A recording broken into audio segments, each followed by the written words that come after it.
Mais uma vez, boa tarde a todos, retomando nossa programação. Neste Dia do Administrador, gostaríamos de agradecer às empresas e instituições de apoio ao evento. FGV Editora, Editora Pearson, Primus Translations, Ernst Young e Jornal do Comércio. Convidamos para compor a mesa do painel Construção de Cenários e Prospecção de Futuros o administrador e conselheiro do CRA-RJ, Wagner Siqueira, mediador deste painel. Convidamos o senhor Cláudio Porto. Cláudio Porto é economista e fundador da Macroplan. Consultor há 34 anos, coordenou mais de 110 projetos nas áreas de estratégia, construção e análise de cenários e gerenciamento de mudanças, a maioria deles para grandes organizações. É coautor dos livros 4 Cenários para o Brasil, 2005 a 2007, e 5 Cenários para o Brasil, 2001-2003. Coordenou os projetos de cenários e planejamento estratégico de longo prazo junto à Petrobras, Eletrobras, Embrapa, Embratel e aos governos de Minas Gerais, Rio de Janeiro e Espírito Santo.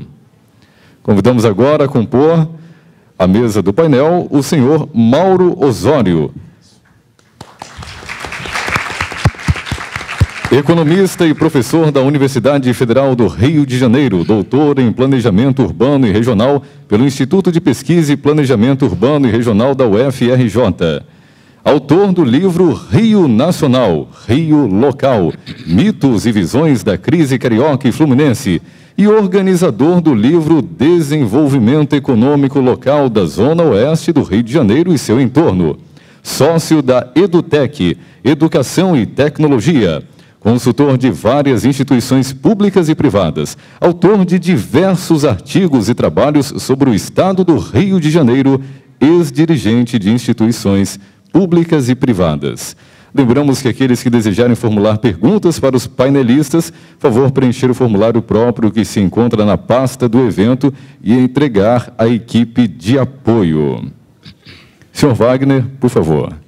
Muito boa tarde a todos, é uma satisfação estar aqui nesta mesa. Acho que a coordenação do INCAD foi muito feliz em escolher os 2 palestrantes desta sessão, sem minimizar os demais, mas acho que nós estamos aqui, para quem gosta de futebol, nas circunstâncias de assistir uma partida de futebol em que jogavam Pelé e Coutinho, né?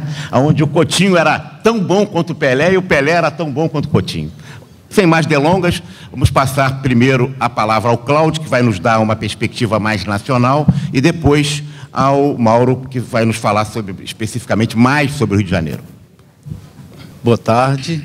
Bem, primeiro eu quero registrar a minha alegria de estar aqui neste encontro, atendendo a um amável convite do Wallace e do Wagner, né? E compartilhar essa mesa com o Mauro Osório, já um estudioso, a quem eu muito admiro e acompanho o trabalho de muito tempo, e de, sobretudo, trazer para vocês, que são administradores, né, algumas reflexões sobre o futuro, né? Eu dirijo a Macroplan, que é uma empresa de consultoria cuja matriz é aqui no Rio de Janeiro. Nós temos, entre nossa equipe, nós temos 6 administradores profissionais, eu acho que uns 4 estagiários, um dos nossos diretores é administrador. Temos uma experiência muito boa com esse tipo de profissional, então também com isso eu quero fazer a minha homenagem, né, a vocês nesse dia e por conta desse encontro. Muito bem, eu estou trazendo para vocês, para a gente pensar um pouco no Brasil e o mundo a longo prazo. Isso, eventualmente, é uma tarefa que pode dizer que é um tanto difícil, né? Mas é absolutamente essencial para quem toma decisão, né? Para quem gerencia negócios, para quem trabalha em governos, né? Para quem cuida, né, da gestão de negócios ou de empreendimentos. Então, o que eu espero aqui, trazendo algumas reflexões sobre os futuros, sob a ideia de cenários, para que eu espero que isso seja útil para a prática profissional de vocês. Nós, lá na Macroplan, essa é uma área que nós já trabalhamos há muitos anos, tem alguns livros publicados nossos, e apenas eu queria mencionar aqui que eu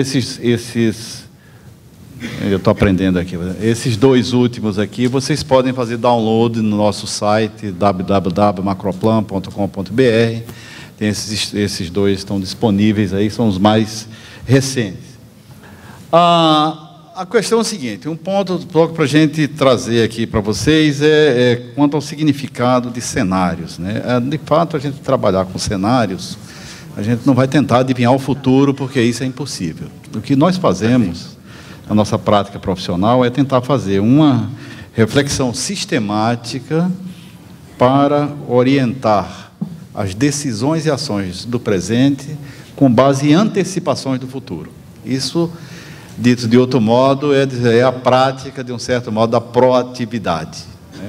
Ou seja, você tenta se antecipar e traz, né, algumas expectativas em relação ao futuro para você pensar suas decisões e ações no presente. A minha apresentação aqui tem 4 partes, eu vou me estender bem mais nas partes 1, 2 e 3. O mundo e o Brasil nos tempos de crise, nós ainda não saímos completamente da crise, na verdade está numa fase de transição. O mundo, né, que eu estou me referindo, né, ainda tem uma ressaca aí, tem um pós-crise ainda. E vou falar em seguida de como é que a gente está enxergando na Macroplan, né, as nossas perspectivas de longo prazo. Eu creio que aqui tem boas novas, mas desafios muito grandes. E como é que a gente está enxergando, né, os possíveis futuros do Brasil nos próximos 20 anos. Penso que esse é um ano de eleições, né, e o Brasil é um país onde o Estado tem um peso grande na economia, na vida cotidiana. Eu acho que é interessante a gente fazer essa reflexão. E, ao final, se houver tempo, né, eu vou fazer uma brevíssima compartilhar, muito mais, isso aí seria um pouco um aquecimento para a conversa do nosso Mauro Osório, falar um pouco sobre um trabalho que nós fizemos alguns anos atrás, sobre o cenário do Rio de Janeiro, mas muito mais, eu queria muito mais dizer o seguinte, foi há 4 anos atrás, é uma leitura que a gente tem, o que é um pouco a nossa, o que mudou nesses 4 anos aqui no nosso estado do Rio de Janeiro, né? Muito bem, então, olha, para que vocês possam, para que a gente possa, vocês possam até compreender melhor do que eu vou mencionar, né? A gente não criar expectativas falsas, um ponto importante é o seguinte, os cenários partem, em primeiro lugar, de um exercício de realismo, dizendo que é o seguinte, olha, é impossível eliminar as incertezas em relação ao futuro, né? Então, esse é um ponto que, muitas vezes, a gente vê e algumas previsões assim, muito categóricas, mas é impossível. O máximo que a gente consegue fazer é reduzir a essa incerteza a um conjunto mais administrável de possibilidades. Então, o que nós vamos fazer aqui é tentar reduzir um pouco a incerteza. O futuro é a moradia privilegiada da incerteza, e esse é um ponto que seria importante ver. Em seguida, e aí é exatamente um dos instrumentos, uma das ferramentas para reduzir as incertezas é o uso de cenários, que, na verdade, é interessante o seguinte, que nós usamos isso está no nosso equipamento mental, né? Até no nosso instinto, quando, né, será que vai chover hoje? Não vai? Eu vou, não vou, levo ou não levo guarda-chuva? Então, desde decisões mais cotidianas até algumas mais amplas, né? E os cenários, exatamente, nos ajudam a pensar e trabalhar com incerteza com método. E eu acho que isso é um elemento fundamental na prática do profissional no campo da gestão ou de outros campos aí que existem, né? Então, eles são muito úteis para inspirar estratégias, antecipar e melhorar decisões ou garantir, de um certo modo, um certo exercício de proatividade. Muito bem. Então, agora, eu vou fazer um mapeamento. A minha palestra, assim, eu vou só colocar assim, um pouco mais, alguns elementos gerais para a gente pensar o mundo e o Brasil pós-crise, né? A crise pós-crise, e eu espero que na hora do debate a gente possa aprofundar determinados pontos. Mas o fato é o seguinte, quando a gente, então, vai começar a trabalhar com cenários, existem 2 grandes campos de leituras que a gente pode fazer em relação ao futuro. Um primeiro é o seguinte: nem tudo é incerto. Existem algumas tendências que já estão consolidadas, ou que são muito prováveis, muito previsíveis, né? E aí, felizmente, tem isso, porque existem fatores de inércia. Por exemplo, a gente acerta projeções demográficas com um acerto relativamente grande, porque se consegue fazer bem a leitura e a antecipação de certos elementos, né? Então, isso aí é o que nós chamamos de tendências consolidadas, é a primeira coisa que a gente faz quando vai tentar fazer uma exploração do futuro, né? Nós sabemos, e algum de nós viveu aí, para o bem ou para o mal, né, as consequências de que há 2 anos atrás eclodiu uma crise muito forte, né, global, a maior crise econômica e financeira após a crise dos anos 30, né, e a gente ainda está, de um certo modo, na ressaca dessa crise, né, ainda nos seus desdobramentos. Mas, para a gente pensar, para a gente fazer o planejamento, para a gente pensar a gestão, eu acho que nem tudo é incerto e a gente consegue já ler alguns sinais evidentes da crise. Eu separei aqui 5 grandes tendências globais que a grande maioria dos analistas, né, apontam como certo ou quase certo. E isso aí significa o seguinte: nós provavelmente vamos conviver com esses fenômenos nos próximos anos, gostemos ou não deles. Então, quais são? Primeiro, em nível global, eu estou falando de mundo, uma chamada desalavancagem do setor privado, ou seja, empresas tendo que reduzir os seus níveis de endividamento que foram feitos tanto para a realização de investimentos, como até para operações especulativas, né? Então, está havendo um esforço global, sobretudo das grandes companhias, de reduzir o seu nível de endividamento, ou chamado de alavancagem, é um nome assim mais elegante para dizer que, não é, você usa capitais de terceiro para tocar os seus negócios. Um segundo ponto, que é muito importante, é o seguinte: o baixo crescimento das chamadas economias maduras. Aí nós estamos nos referindo basicamente a Estados Unidos, a Europa e o Japão, né? E aqui isso significa redução do consumo e aumento da poupança nos Estados Unidos e o início de um aperto fiscal. Outro ponto: maior regulação e tributação do sistema financeiro. Isso já começou a acontecer no mundo, já está se discutindo. O governo Obama conseguiu aprovar uma nova legislação que aumenta a regulação, reduz o risco, a exposição, no caso do sistema financeiro, e isso naturalmente também inibe assim, algumas manobras especulativas e movimentos assim, de endividamento grande. E aí, um corolário disso tudo é que no mundo aumentou a aversão ao risco e um aumento de demanda por ativos reais. Atenção, isso é uma oportunidade boa para o Brasil, né?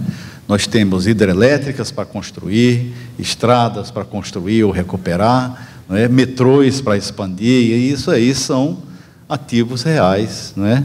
Que, de um certo modo, requerem investimentos e que podem dar retorno com menor risco, embora muitas vezes com menor taxa. Pode ser. E o mais importante de tudo, isso é uma convicção que está se formando, e não é só por conta de análise, mas também os dados têm mostrado isso. Um grupo de países emergentes, liderados pela China e no qual o Brasil está incluído, o nosso país, ele provavelmente vai ser a nova fonte de dinamismo global. Um pouquinho mais adiante, eu vou só passar alguns números aqui para a gente ver do que a gente está falando, né? Então, um dos pontos, só para a gente ter uma ideia, notem aqui nesse diagrama, né? Por exemplo, aqui a questão do endividamento, né? Tem um grande analista aí que ele fala o seguinte: o impacto fiscal dessa crise será tão oneroso quanto de uma guerra em grande escala. Então, você note aqui, né, isso, a dívida pública como percentual do PIB, que diferença de qualidade. Isso é uma situação completamente inversa a 20 anos atrás. As economias avançadas, olha como o endividamento está crescendo, aí a expectativa é que fique nessa banda aqui, né? Enquanto que, no caso das economias emergentes, os níveis de endividamento é muito menor. O que é que isso significa, assim, em termos concretos e que tem consequências imediatas? O investidor, ele muitas vezes, olha, aquele cara já está muito endividado, embora né, consiga emitir dinheiro, então não vou jogar todo o meu investimento ali. E por isso, também é outro dado que eu vou mencionar para vocês, os países emergentes começaram a se tornar cada vez mais atrativos para a vinda de investimento externo direto, para a vinda de investimento estrangeiro. Muito bem. Então, esse é um ponto. E no caso do Brasil, esse é algo que é muito interessante. O Brasil foi um dos países menos afetados pela crise mundial e saiu mais forte. Esse é, eu acho que é o grande fato novo. Consequência de, naturalmente, quase, pelo menos de 16 anos, né, de uma política responsável do ponto de vista econômico, né, que começou ainda desde o Plano Real, que veio com o saneamento do nosso sistema financeiro. Hoje o pessoal vem aqui aprender o que foi o PROER, né? Então tem alguns elementos importantes. Isso aqui, o que foi que contribuiu para isso? O que é que contribuiu, em grande parte, para que a gente não sofresse tanto os efeitos da crise e, pelo contrário, até saísse numa situação melhor? Primeiro é que nossa economia ainda é relativamente fechada. É interessante que é um defeito que, em algumas circunstâncias, se torna uma virtude, né?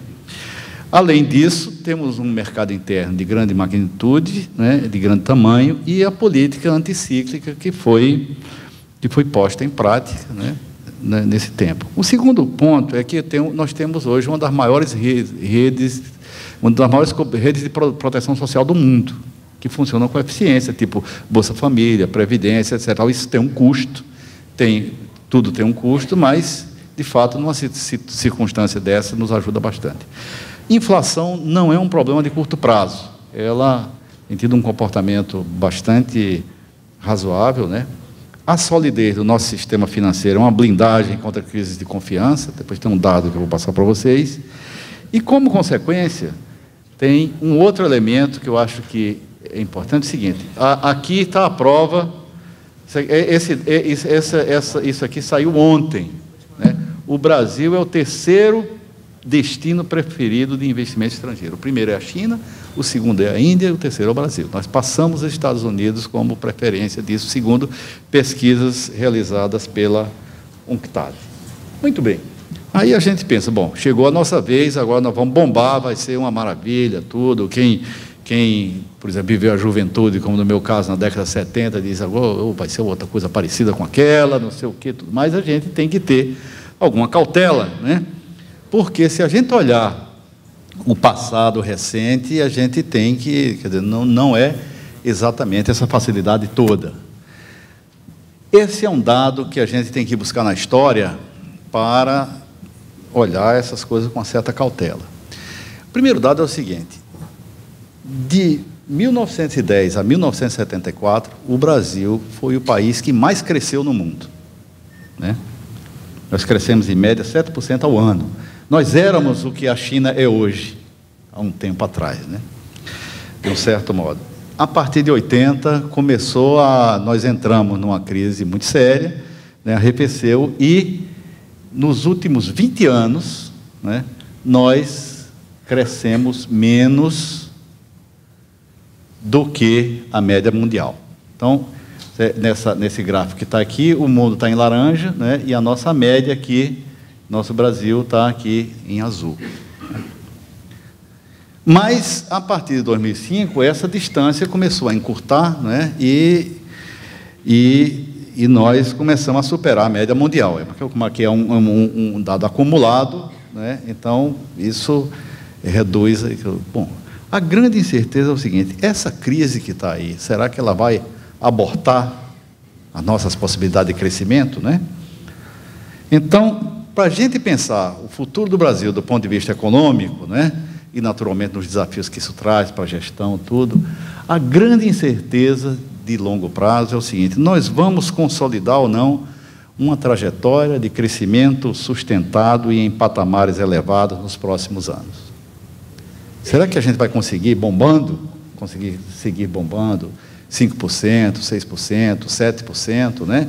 E isso não é só um PIB, isso se traduz em redução de pobreza, geração de emprego, melhoria do nosso salário, né? Mais negócios. Então, será que a gente vai conseguir isso?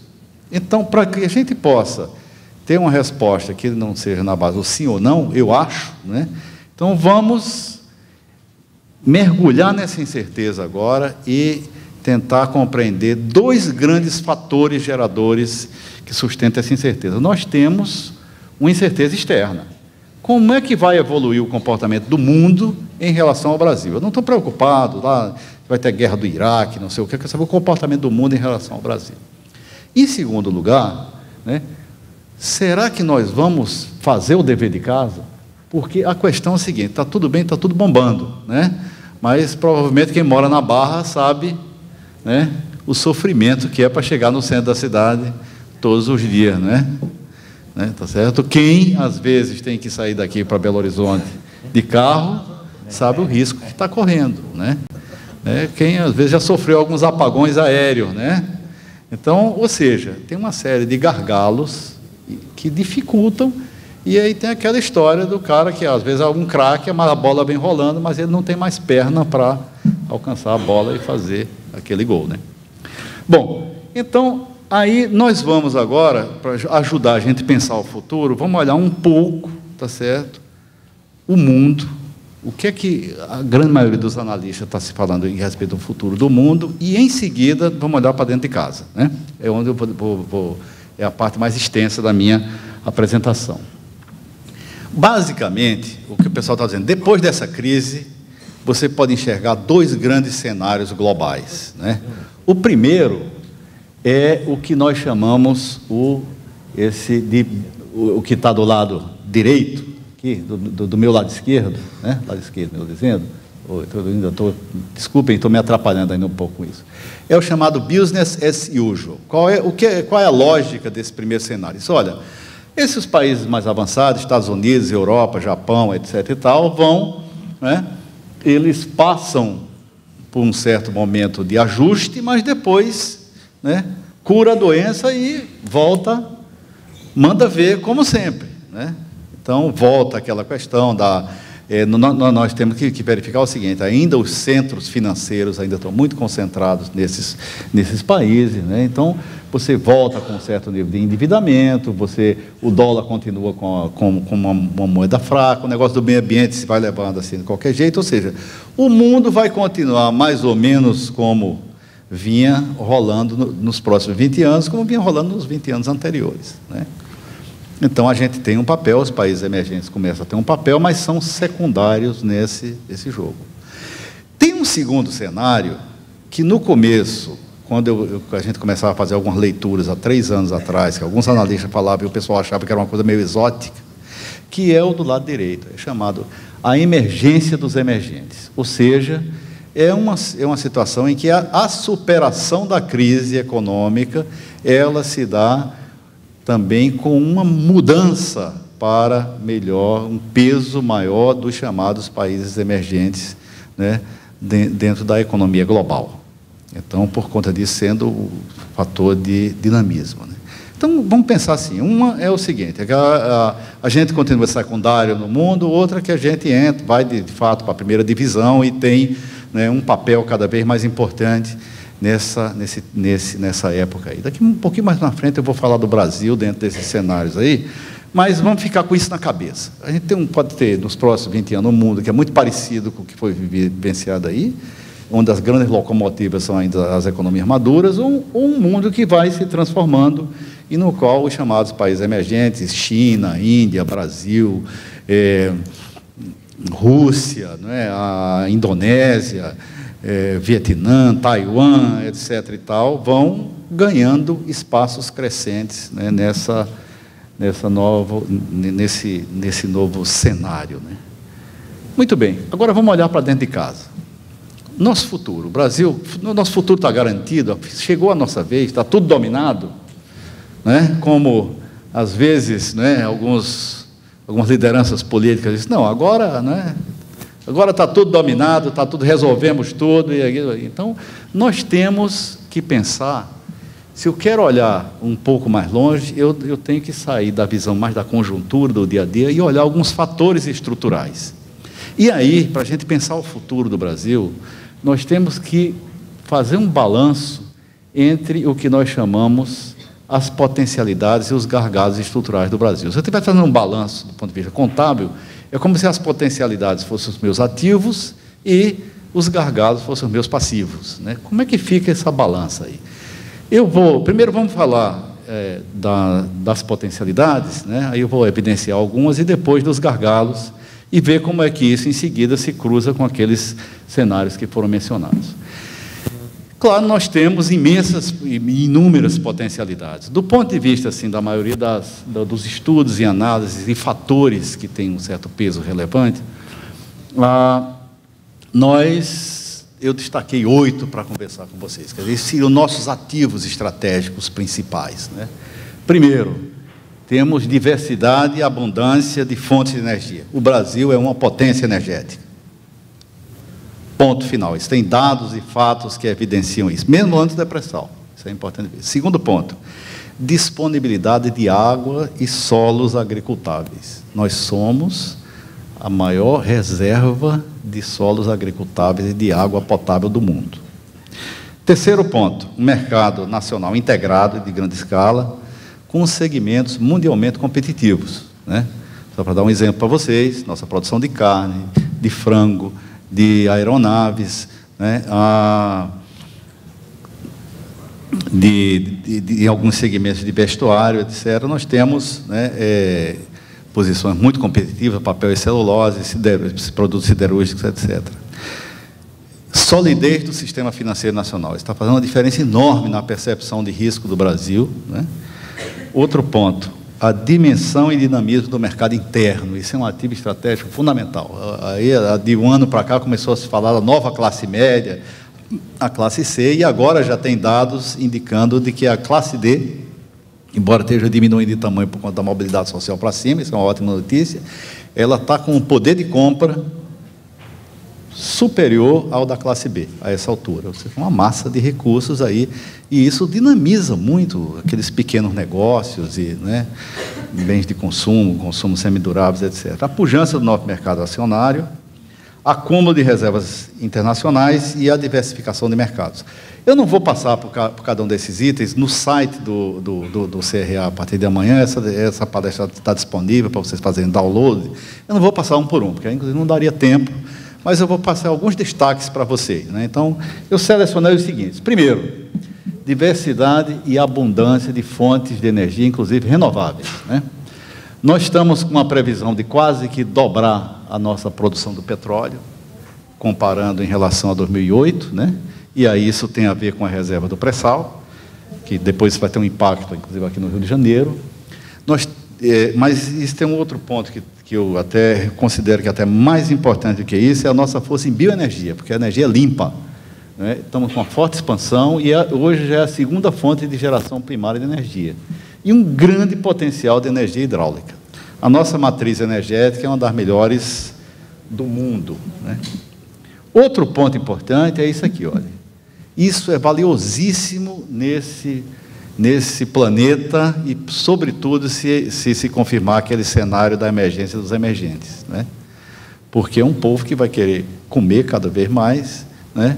E vai precisar, naturalmente, não é só alimentos, mas vai precisar também de matérias-primas, etc. Nós temos a maior disponibilidade hídrica do planeta e a maior área de terras agricultáveis não utilizadas no mundo. Esse dado aqui, olha, disponibilidade de terras agricultáveis, é interessante. Olha o nosso potencial aqui. Esse que está mais escuro aqui é o que ainda não foi utilizado, né? Esse número diminui um pouco, se a gente... Aí o segundo ainda é os Estados Unidos, né? E a Rússia em terceiro. A mudança climática tende a beneficiar a Rússia. Em seguida, a Índia, a China ainda tem um pouco, mas esse é um estudo da FAO, que está na revista The Economist, mais recente, que inclusive é dentro de uma matéria que faz o milagre do cerrado brasileiro, que menciona esse destaque aí. Um outro ponto é a dimensão e dinamismo do nosso mercado interno, né? A expansão da classe média, que são as famílias com renda entre já a maioria da população, não é? E aí é interessante, porque isso é uma matéria também da The Economist, né? Mostrando aí a galera, né, indo às compras. Aí são, né, comprando automóvel, aí tem esses pontos, tem essas questões aí. Mas 3 fatores principais que explicam isso. Melhorou o nível de escolaridade da população, isso aí, na medida que tem isso, você consegue ter melhores salários, né? formalização, migração de empregos informais para os formais e um rápido crescimento do crédito. O país, nós esperamos, eu não sei como é que vocês estão, mas às vezes tem uns conhecidos meus que às vezes perdem as contas aí e os produtos financeiros hoje são muito sedutores, né? Você vai comprar um chiclete numa farmácia, você pergunta, quer parcelar em 3, em 4, em 5, então, quem não tem cuidado daqui um pouco, né, tem... Nosso mercado de ações, hoje, nós já somos o segundo das Américas, logo atrás dos Estados Unidos, né? E tem experimentado uma das taxas de crescimento mais elevadas que tem aí. Então, isso aí é capital na veia dos negócios, certo? Para tocar o investimento ou fazer o crescimento de empresas, né? Tem esse ponto aí. E outro ponto que eu queria chamar a atenção é a diversificação dos nossos mercados externos, né? E tem um ponto que eu queria chamar a atenção para vocês, é o seguinte: você pega, por exemplo, a questão do México. O México está ferrado porque 80% do mercado dele é os Estados Unidos. Os Estados Unidos entrou em recessão, né?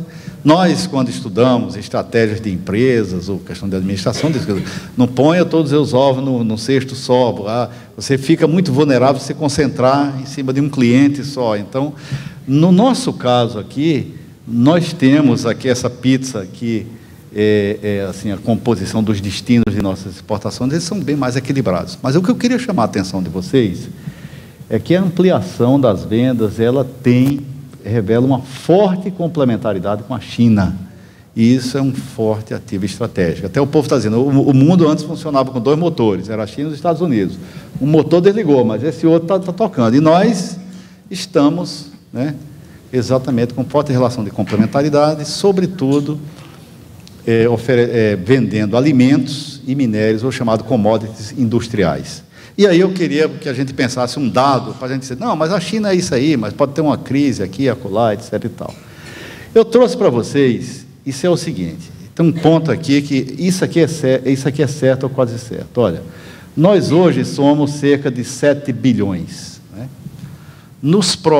de habitantes no mundo. Nos próximos 20 anos, vamos crescer mais 1,3 bilhão.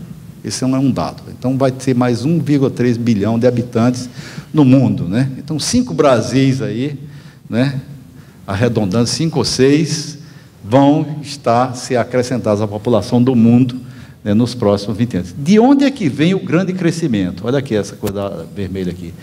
Das regiões menos desenvolvidas.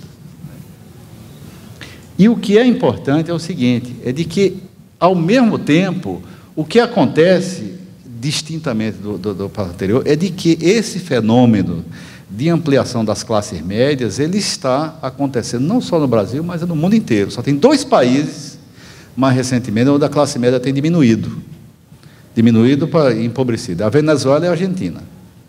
2. Mas no restante do mundo, então, tem isso aqui. Então, tem um dado que eu queria dizer, você olha, esse dado aqui, estudos, esse é um estudo da Goldman Sachs, que mostra o seguinte, a questão, olha as taxas de crescimento esperado da evolução da classe média, com renda entre 6 mil e 30 mil dólares, em termos de bilhões de pessoas, a gente não está falando de milhões, não. Então, aumento da participação da classe média na população mundial. Hoje, ano passado, era aproximadamente 1 bilhão 850 milhões. Em 20 anos, vão entrar na classe média, que é a classe que consome, 3 bilhões de pessoas a mais. Então, isso é comida, TV, né, computador, carro, né? Esse tem um grande problema. Você suprir essa necessidade, essa demanda de bens de consumo e serviços, entretenimento, educação, né? E toda essa conjuntura de serviços, você suprir isso, segundo a matriz produtiva atual, é insustentável do ponto de vista ambiental, né? Mas estou dizendo, os chineses estão dizendo, olha, pô, eu também quero meu carrinho, né? Então eu quero meu carrinho aí, quero, né? A gente não quer me divertir, quero, né? Meus notebooks e por aí vai, né? Então tem esse ponto aí. O que é que significa isso, um acréscimo no mercado desse? Isso é demanda de bens de consumo, alimentos e commodities industriais e energia, que é algo que nós temos condições de oferecer competitivamente para esses países. Muito bem, mas, aí você diz, cara, então está tudo resolvido, tá tudo, podemos relaxar aí, esperar os aumentos aí, tudo, etc e tal, e tudo, não. Aí esse é o grande problema, que tem essa questão. Nós também temos passivos, né, do tamanho do nosso país. Para começar, e aí eu queria compartilhar com vocês, né, aqui estariam 8 passivos do Brasil, né, que são de difícil remoção. Um deles, o principal, é o baixo nível de escolaridade e de capacitação de nossa população. A única notícia boa que tem isso é que esse problema parece que foi comprado pela sociedade. Então, ou seja, já tem indicações de melhorias aí. Mas não vamos, fizemos algumas simulações, não dá para, mantido o ritmo atual, nós ainda vamos sofrer uns 20 anos pela frente, né? Então, problema. Segundo ponto, violência urbana.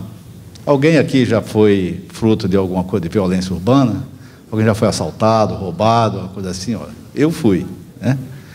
Não tem isso. Está melhorando aqui no Rio, mas tem um dado também que eu vou passar para vocês aí. Esse é um fenômeno muito importante aqui no Brasil. Está saindo das grandes metrópoles, indo para as cidades médias, né? Gargalo na nossa infraestrutura e nos sistemas logísticos. Ou seja, nós somos cada vez mais um país engarrafado, né? Engarrafado, engargalado, por via rodoviária, ferroviária, portuária e aeroviária, né? A única coisa que funciona bem aqui é telecomunicações, do ponto de vista da chamada infraestrutura básica, né?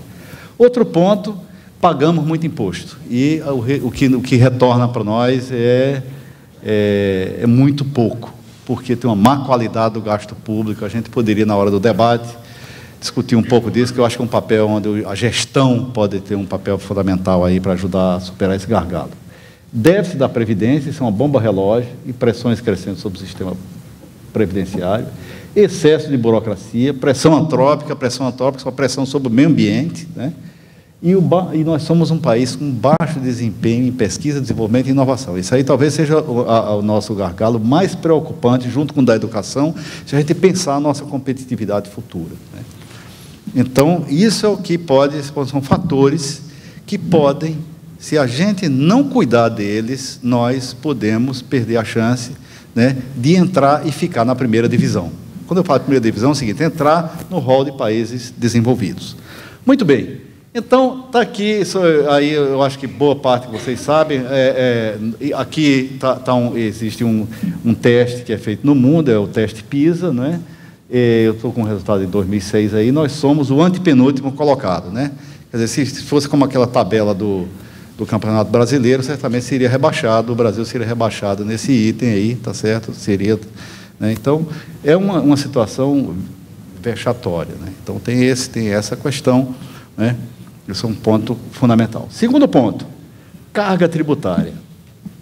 O problema aí é que nós temos, né, tem uma situação seguinte: está aqui o crescimento do PIB, note como, né, cada vez mais, olha, essa linha verde aqui é a receita, é imposto arrecadado. Quanto mais arrecada como proporção do PIB, cresceu mais do que o PIB, o que é que significa? Que uma maior parte da riqueza, ao invés de ficar com nós outros cidadãos, foi para o Estado, né? E tudo bem, se essa receita voltasse em torno de bons serviços, boas estradas, não é?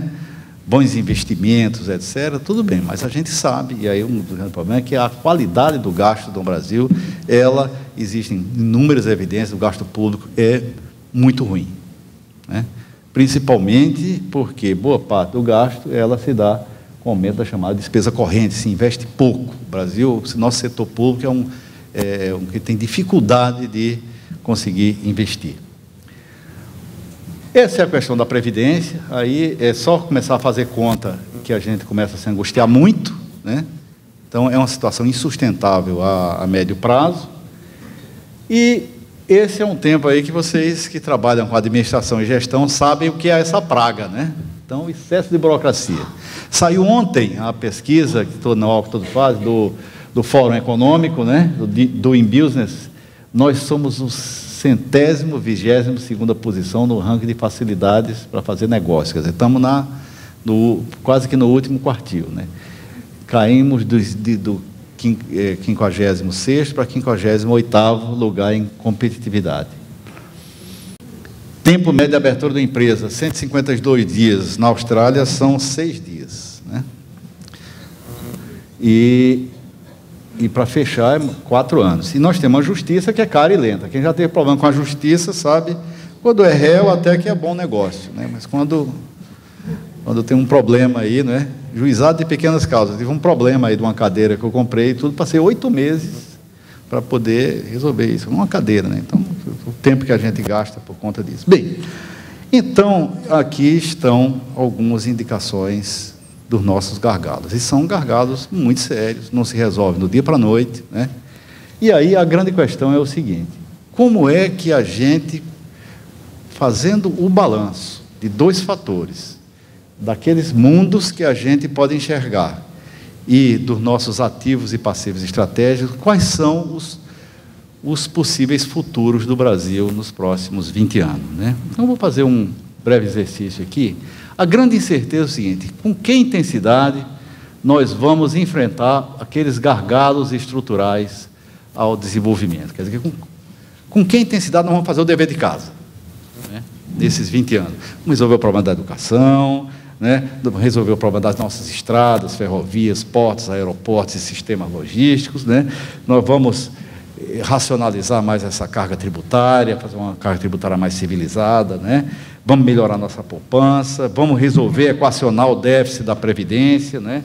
Vamos reduzir a burocracia, vamos cuidar melhor do meio ambiente. Com que intensidade a gente vai, nós como Estado, empresas, cidadãos, sociedade, nós vamos entrar nessa para resolver, né? Tá certo? Esse. Então, e um segundo ponto é o seguinte: como é que a gente vai lidar com a questão fiscal, né, e como é que a gente vai se inserir no mundo? Então, agora, eu já estou bem perto de encerrar meu ponto aqui, minha fala, né? Nós podemos ter, dependendo da combinação desses fatores, nós podemos ter 4 Brasis bem diferentes nesses próximos 20 anos. Então, vamos lá, vamos fazer um passo a passo aqui com vocês, para a gente ver. Então, queria lembrar um primeiro ponto, né? Olhando aqui, eu falei há um tempo atrás, ambiente econômico mundial, né? O mundo vai continuar nos próximos 20 anos, como era mais ou menos nos 20 anos anteriores, né? Nós emergentes vamos ganhar um pouco mais de espaço, mas não seremos, né? Teremos um papel secundário. Ou os emergentes vão emergir, seria aquele segundo cenário que eu falei anteriormente. Vamos, de um certo modo, ser o motor de dinamismo pelo menos nos próximos 10 anos. Né? Qual é a grande diferença? O que é que significa? Significa que vem mais investimento para cá, né? Vem mais negócio para cá. Então, nós transacionamos mais com outros emergentes. Então, tem um ambiente nesse segundo cenário. E, se eu combinar com a incerteza interna, com que intensidade a gente enfrenta aqueles gargalos, a gente faz o dever de casa, né? A gente dá esse choque de administração e resolve isso, a gente pode botar para quebrar, né? Fazer como resolveu fazer no tempo da inflação alta, né? E ter uma coisa como foi o Plano Real, né? Ou tem agora com algumas medidas para reduzir as desigualdades, que tem que entrar para valer mesmo, né? Ou então fazer um pouco, assim, baixa intensidade, assim, cada dia com sua agonia, né? A gente dá um jeito, não vamos esquentar, né? Não vamos esquentar e vamos deixar aí, porque aí a gente vai, né? A gente vai levando, né? A gente vai levando um pouco do jeitinho brasileiro, não sei o quê, né? Isso me lembra muito, muitas vezes tem um pessoal que trabalha na manutenção, às vezes ele chega lá e diz: olha, tem esse problema aí para você resolver. Isso está bom, eu vou dar um jeitinho. Eu digo: não, senhor, eu não quero que eu dê um jeitinho, não. Eu quero que você resolva o problema, né? Então é um pouco isso, né? Um pouco da nossa índole, Roberto da Mata, mas aí eu vou deixar para o Mauro Osório para comentar. Muito bem. Vamos considerar o primeiro cenário possível, o melhor cenário. De fato, no mundo, os emergentes vão ganhando maior protagonismo, maior peso, né? Vem mais investimentos nos emergentes, maior dinamismo, e a gente resolve, né? Vai atacando e superando e resolvendo aqueles gargalos, né? Ao longo dos anos, né? expandindo rodovias, ferrovias, aeroportos, portos, né? E a educação, né?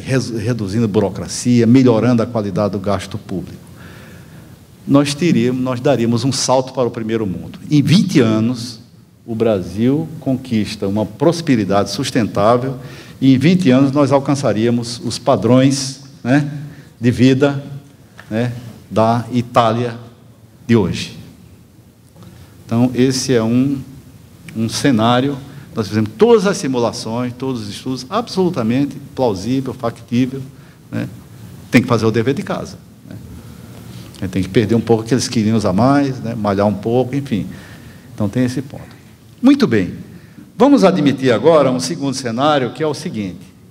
Continua o mundo lá fora bombando, mas a gente só resolve os problemas pela metade, vai assim, dando aquele jeito, né? Então, faz um remendo aqui, resolve um outro acolá, aí, né, desengargala num ponto, aí engargala no outro, um pouco daquele. Então, nós seríamos um emergente retardatário. Perderíamos espaços de um mundo em crescimento, né? É, mais uma vez, a crônica da perda de algumas oportunidades. Eu diria para vocês que, se a gente não tiver cuidado, esse cenário, a gente tem uma tentação muito grande a fazer, né, a poder cair um pouco, acha que vai, né, é tudo bem, tudo. Então, esse é um risco, é o risco da complacência, da acomodação e dar um jeitinho, né? Por isso que eu digo, eu fiquei revoltado quando disseram, não, tem a Copa do Mundo 2014, vamos aos aeroportos, a Infraero, que é uma empresa pública que foi criada para administrar os aeroportos, não, vamos fazer uns puxadinhos.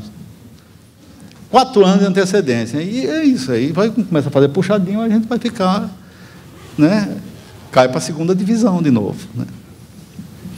Outro ponto, mas o mundo pode continuar como está, né? Então, não é um mundo tão próspero, tão favorável, mas, quer dizer, um mundo, de um certo modo, pujante. O Brasil vai mudar de patamar. Se o mundo continuar, nos próximos 20 anos, com o mesmo padrão dos 20 anos anteriores, por conta do nosso posicionamento diferenciado, o Brasil pode mudar de patamar e a prosperidade estará à vista, né? No estudo, aí eu não lembro assim de cabeça, eu posso na hora do debate tentar ver aqui, nós vemos a comparação com cada país, né? Depois eu posso dar uma olhada aí, ver com vocês, mas não, quando vocês fizeram o download aí, que tem esse ponto aí. E por último, né, se a gente tem um mundo, sempre tem que pensar no pior cenário, né? Se a gente tem um mundo assim que vai seguir mais ou menos os padrões de antigamente, e a gente, né, não faz o dever de casa, né, a gente fica num crescimento inercial e provavelmente vamos desperdiçar as melhores oportunidades. O que tem uma diferença, e aí eu vou passar muito rapidamente, nós fizemos aqui simulações, né, dos 2 mundos depois da crise. É interessante isso aqui, olha, os emergentes com expectativa de crescimento bem maior do que no segundo cenário, né? Aqui no caso do Brasil, a gente tem aqui aquele cenário, primeiro cenário de um salto para o primeiro mundo, você vai crescendo com patamares crescentes. O que eu chamo a atenção, eu trabalho com cenários há quase 30 anos, né? E o que é interessante é o seguinte, que mesmo no pior cenário, ele é melhor do que algumas épocas que a gente viu anteriormente. Mas é aquela história, mas vai piorando ao longo do tempo. Então, isso está um pouco explicado. Outro ponto importante, olha a diferença aí, simulações de investimento estrangeiro direto, né? Nos cenários em que a gente faz o dever de casa, olha, o investimento estrangeiro direto, ele tende a bombar aqui, inclusive porque, para poder resolver, por exemplo, a questão do expansão acelerada de rodovias, você tem capitais no mundo à procura dessas oportunidades, né? Então, isso é um ponto importante para ver isso. Quer dizer, não é uma coisa que eu preciso só do dinheiro daqui fora. Recurso, hoje em dia, no mundo, não é problema. O que precisa são bons projetos e boa gestão. E essa é, por isso que eu digo, isso é uma época boa para os administradores. Agora, não faz o dever de casa, olha o que acontece aí. Veja como é que é o investimento estrangeiro direto na Argentina, por exemplo. Né? Eu não tenho nenhuma implicância com... Aliás, gosto muito dela, mas o problema é que não pode dar o dever de casa. Né? Eu só queria, então, pedir licença para vocês, 5 minutos, Mauro, tá? Para dizer o seguinte, e o Rio de Janeiro, como é que fica nisso, né? Então, nós temos essas possibilidades. Mas o que eu quero afirmar para vocês assim, é que a gente acompanha isso há muito tempo e, de fato, eu estou convencido que está se abrindo uma mega janela de oportunidades para nós. Parece que chegou a nossa vez, né? Agora, nós temos que ter a competência de capturar essa oportunidade. Quer dizer, ela não vai cair no nosso colo assim, de repente. No caso do Rio, eu queria fazer só uma menção muito rápida aqui. Nós, em 2007, fizemos um trabalho em apoio ao planejamento estratégico do governo do Estado e também fizemos um exercício de cenários. Eu vou passar muito rápido para vocês, só para chamar a atenção de alguns fatos novos e de alguma mudança que a gente está enxergando nesses cenários. Mas só um ponto para a gente montar o seguinte. Então, o Rio também tem seus gargalos. Esse trabalho foi feito em 2007, era esses 7 aí. Desigualdade social e pobreza, é interessante, saiu a PNAD ontem. A desigualdade social aumentou um pouco, mas a pobreza reduziu e muito, mais do que no Brasil. Ocupação territorial desordenada, continua, isso é um problema que vai demorar várias gerações. Insegurança, criminalidade e violência urbana, reduziu, pelo menos o que a gente verifica, as evidências nas grandes áreas metropolitanas. Aqui, né? Informalidade reduziu, aqui continua, disponibilidade limitada de recursos hídricos, está melhorando a gestão de recursos, mas até você melhorar isso. Gestão ineficiente, desarticulação institucional e baixa qualidade do gasto público. Reduziu isso, ou seja, melhorou a situação. Era muito ruim, agora talvez esteja ruim, mas já é uma melhora, tá certo? Não, Mauro sabe como eu, vocês sabem como eu, assim, a administração pública no Rio de Janeiro, de um certo modo, foi destroçada aí ao longo de décadas, né? Assim, uma coisa assim, totalmente aí, né? Baixa articulação dos atores sociais, econômicos e políticos, que reduziu, e eu estou dizendo, reduziu bastante. Isso é uma boa notícia, né? Mas ainda temos gargalos muito grandes. Por exemplo, no caso da educação, é uma situação simplesmente vergonhosa que a gente vive aqui no Rio de Janeiro, né? Nós somos o vice-lanterna do país, do Brasil, né? Então, agora, temos potencialidades ou ativos muito valiosos. Posição geográfica estratégica. Isso aqui estava escrito, olha, reserva do petróleo. O que foi que aconteceu de 2007 para cá? Uma coisa chamada pré-sal, que pode ser uma mega oportunidade e pode ser um baita problema. Isso aí, então, não vamos nos iludir pensando que ele vai, né, ser a salvação da lavoura, pode, né? Mas que é um grande impulsionador da indústria de óleo e gás que tem, aqui no Rio de Janeiro, ainda tem o seu centro nevrálgico. Capital intelectual, tecnologia e inovação, é interessante como estão chegando aqui, a Ilha do Fundão você vê transformações assim, muito importantes. Tem isso aqui que, né, vamos falar aqui dessa nossa terra maravilhosa, assim, eu não sou, vocês devem ter visto aqui pelo meu sotaque, né, papagaio velho não muda de fala, mas enfim, eu sou carioca, fluminense de coração, assim, cidade e a terra que eu escolhi para viver o resto da minha vida, né? Extensão de áreas de preservação de ecossistemas, um ativo valiosíssimo na economia sustentável, do meio ambiente, etc. É uma marca internacionalmente reconhecida e aí um fato novo, uma potencialidade nova, que em 2007 era uma promessa. Eventos internacionais globais de grande porte e visibilidade. Copa do Mundo e Olimpíadas, isso aí, para o bem ou para o mal.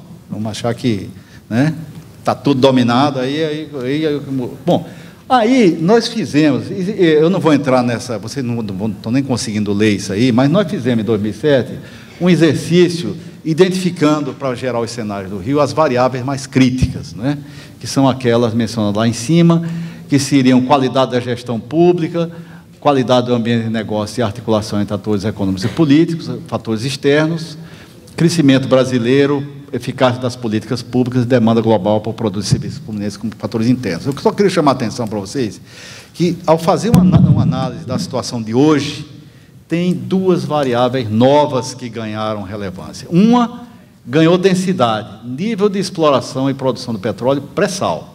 E outro, o legado da Copa do Mundo e das Olimpíadas. Ou seja, os futuros do Rio vão depender também dessas variáveis.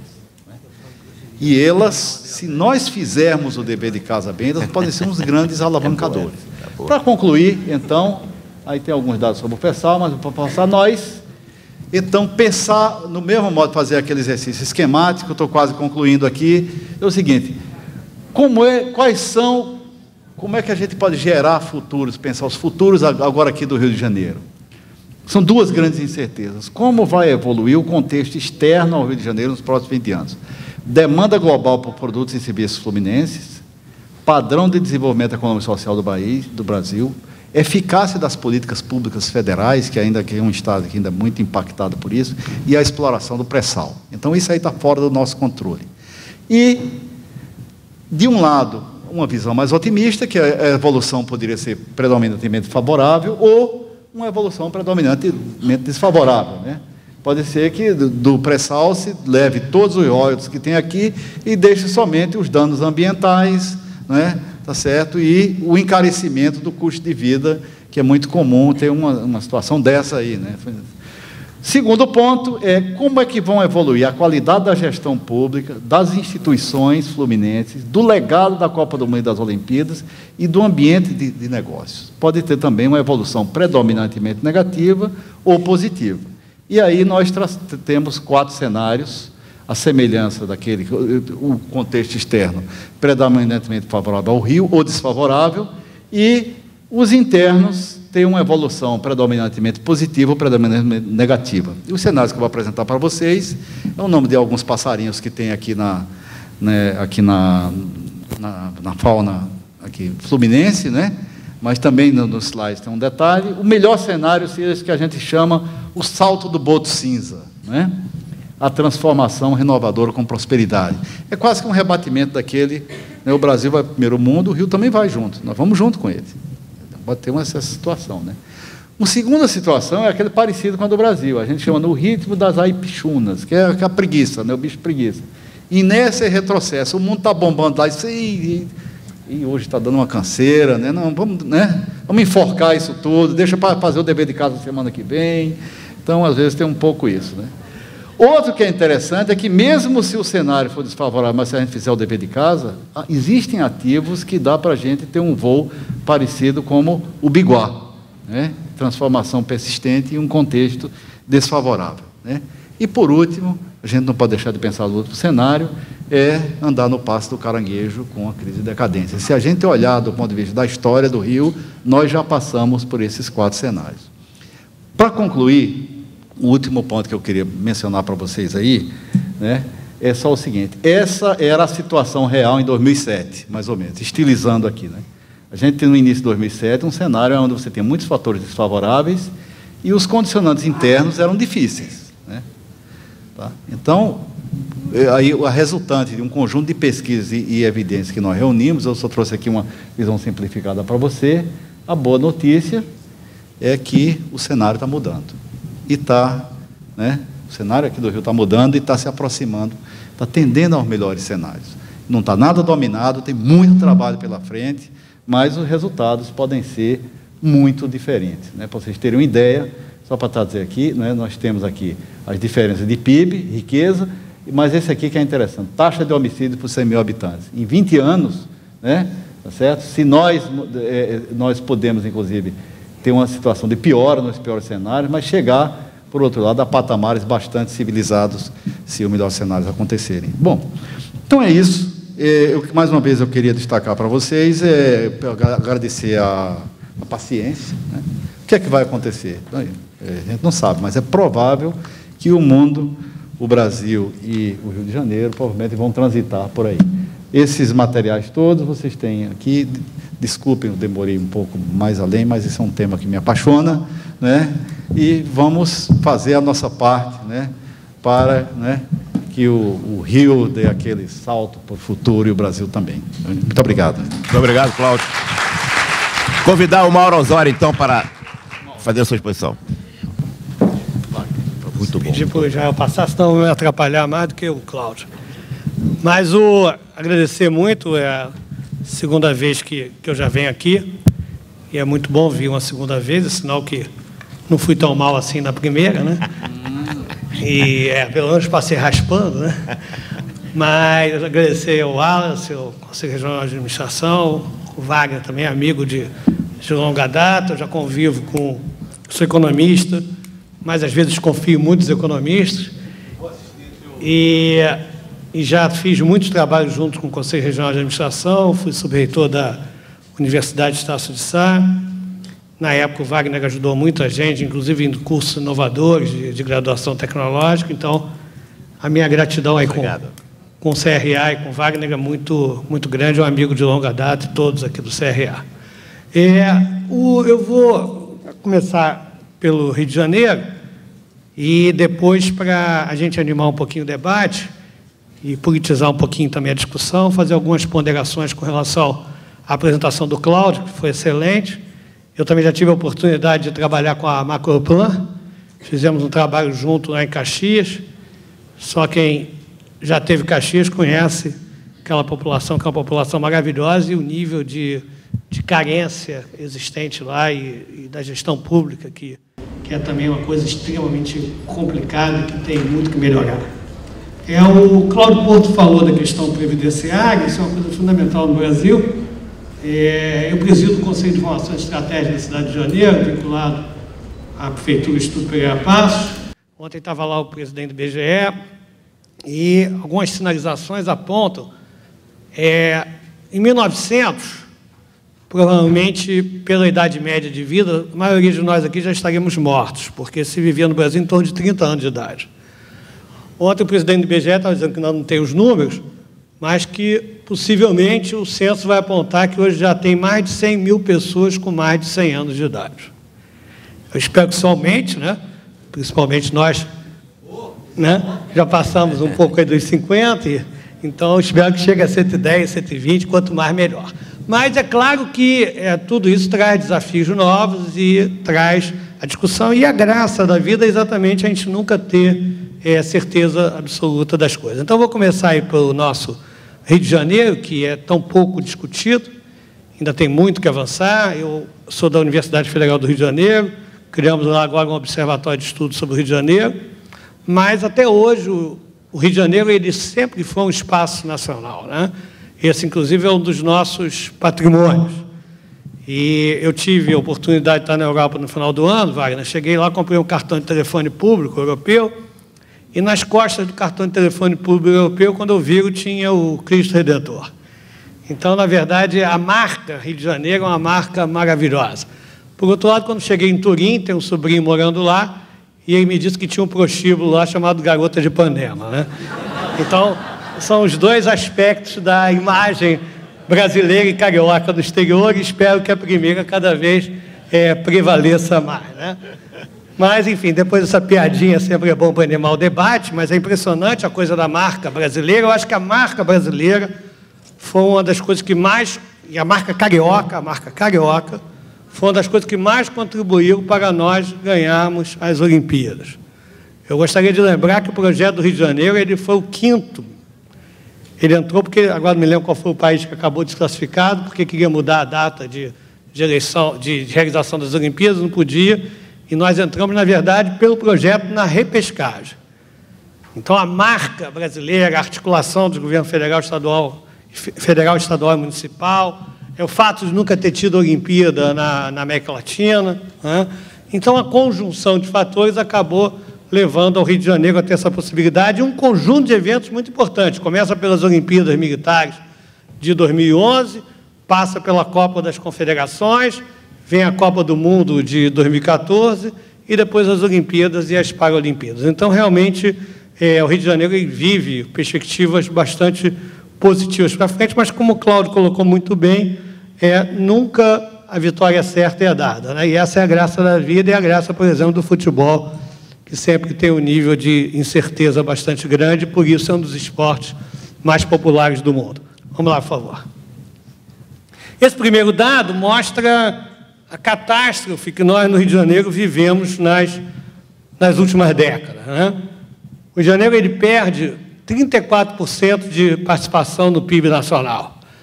E, nesse período, São Paulo também perde, a região sudeste perde, porque o Brasil, a partir de 70, ele passa a crescer, desconcentrando renda do ponto de vista territorial. Então, cresce a região centro-oeste, a soja, o apoio também da nossa Embrapa, incentivos fiscais, a região nordeste cresce, Carajás na região norte, polo petroquímico da Bahia, do Rio Grande do Sul. Então, o Brasil, a partir de 70, ele passa a crescer desconcentrando renda. É natural que São Paulo perca, que é a maior economia do Sudeste, mas não é natural que o Rio de Janeiro perca mais do que o dobro. Às vezes, alguns falam que quando o Brasil vai bem, o Rio vai bem, quando o Brasil vai mal, o Rio vai mal. Às vezes, nós aqui no Rio de Janeiro temos a mania de naturalizar o que acontece no Rio, isso é Brasil. Não. Infelizmente, nas últimas décadas, às vezes, isso não é Brasil, isso é Rio de Janeiro, e nesse período era pior. Então, nós temos ainda muitos desafios e muito o que caminhar. Pode falar. Esse dado aqui mostra a evolução do emprego com carteira assinada, entre 1985 e 2009, dados do Ministério do Trabalho. Quem quiser trabalhar com informação de salário, de emprego, gênero, a base de dados do RAIS é uma base de dados maravilhosa para informação. Mas esse é um dado agregado. O Rio de Janeiro também, do ponto de vista do emprego com carteira assinada, entre 85 e 2009, que é a série mais longa com a mesma metodologia, nós também fomos a região que menos crescemos. Ou seja, fomos lanterna entre 70 e 2007 na evolução do PIB, fomos lanterna na evolução do emprego entre 1985 e 2009. Pode falar. Esse é o dado da produção física industrial. O Rio de Janeiro, até hoje, não sei se eu cheguei a falar isso, acho que não, nós temos uma baixíssima reflexão regional. Por essa história nossa nacional, eu costumo brincar que o carioca mais provinciano ele pensa Brasil, mais cosmopolita pensa mundo. Até hoje, eu dou aula na Faculdade de Direito da FRJ, hoje em dia na Economia também, mas comecei na Faculdade de Direito. Até hoje é conhecida como Faculdade Nacional de Direito. Se você lá, Cláudio, não falar em nacional, você apanha lá dentro. Então, essa é muito a nossa história. O Rio nasce, Carlos Lessa já nos ensinava, que tem um excelente livro sobre o Rio de Janeiro, o Rio nasce como porto e fortificação nacional. Então, antes do Rio ser capital, nós já éramos um espaço nacional brasileiro por excelência. Por conta disso, até hoje, nós refletimos pouco sobre a região. Não tem um programa de mestrado, doutorado em economia no Estado de Janeiro, até hoje, que tem uma única linha de pesquisa na área regional. Isso é grave, porque a universidade ela tem um papel importante do ponto de vista da reflexão. E alguns começaram a dizer que, a partir de 95, o Rio de Janeiro já tinha invertido a tendência, já tinha começado a crescer igual ou até mais do que a média nacional. Não é verdade. Nós continuamos um ponto fora da curva. Essa é a produção física industrial, não está incluída aí petróleo, toda a indústria menos petróleo, e, na verdade, o Rio de Janeiro está ali embaixo, é um ponto totalmente fora da curva com relação ao resto. Emprego, mesmo incluindo o emprego na indústria extrativa, que é baixo o emprego na extrativa, também lanterna. ICMS, só recentemente é que a nossa arrecadação de ICMS melhorou, também era pior. Ou seja, o Brasil viveu, até um período muito recente, desde os anos 60, principalmente 70, uma grave crise estrutural. Bom, isso já é dado dessa década, e aí a situação do Rio já começa a melhorar, embora ainda tenhamos indicadores bastante ruins, mas isso é um dado interessante, porque mostra, como o Cláudio apontou também ali, que, primeiro, quer dizer, a partir de 2004, a economia brasileira começa a crescer na velocidade muito maior, e esse dado é um dado do IBGE, Pesquisa Mensal de Emprego nas Metrópoles, e há uma queda de quase 50% da taxa de desemprego aberta. O que é a taxa de desemprego aberta? São aquelas pessoas que estão procurando emprego e não estão encontrando.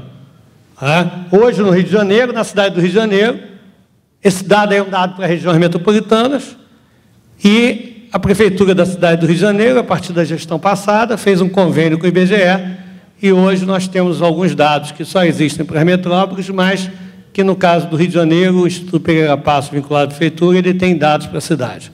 Então, a gente vai ver ali que a taxa de desemprego no Brasil cai brutalmente nesse período. Isso é o formal e o informal. O emprego formal também cresce muito, nós vamos ver. E o Rio de Janeiro, que já tinha uma taxa mais baixa do que a média, cai, inclusive, um pouco mais do que as principais metrópoles. E hoje, na cidade do Rio de Janeiro, nós temos uma taxa de desemprego muito baixa, próxima, na verdade, ao pleno emprego. Por quê? porque você tem aí pessoas que mudam de um emprego para o outro. Então, hoje nós temos uma situação favorável no Brasil e no Rio de Janeiro do ponto de vista do emprego. Ainda temos que avançar, mas o dado não é um dado ruim. Pode falar. Para jovens, nós já temos uma situação mais complicada. O Brasil e as metrópoles brasileiras têm ainda uma taxa de desemprego de jovens muito elevada, mesmo comparando com outros países do mesmo nível de desenvolvimento. E, no Rio de Janeiro, nós estamos hoje com a taxa de desemprego para jovens entre 18 e 24 anos de idade, contando emprego formal e informal, novamente, de 14%, um pouco abaixo da média das metrópoles, e tivemos uma queda na cidade de Janeiro inferior à média das metrópoles, e na região metropolitana como um todo, igual à das metrópoles.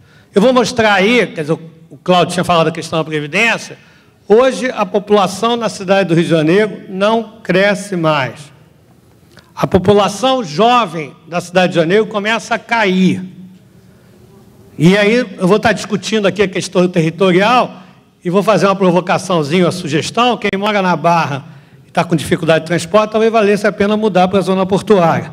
Vai ficar mais perto do trabalho, que 40% ainda está na região central da cidade.